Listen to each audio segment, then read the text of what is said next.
Muling binuhay sa Kamara ang panukalang batas na parusang kamatayan o bitay sa mga mapapatunayang gumawa ng karumal-dumal na krimen tulad ng pagpatay, panggagahasa at drug-related offenses. Nakapaloob sa House Bill No. 1543 na inihain ni Surigao del Norte Representative Robert Ace Barbers na dapat nang ibalik ang capital punishment o death penalty sa bansa para matakot ang mga kriminal.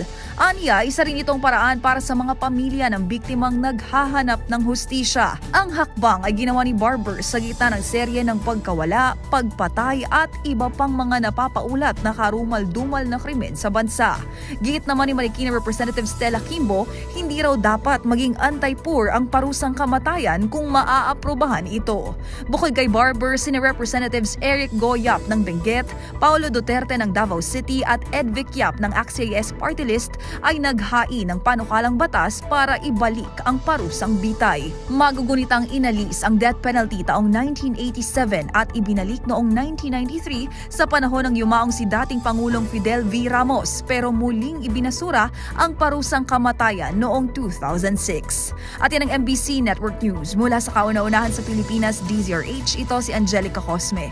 Tuloy-tuloy sa pagbabalita, tuloy-tuloy sa serbisyo, sama-sama tayo, Pilipino.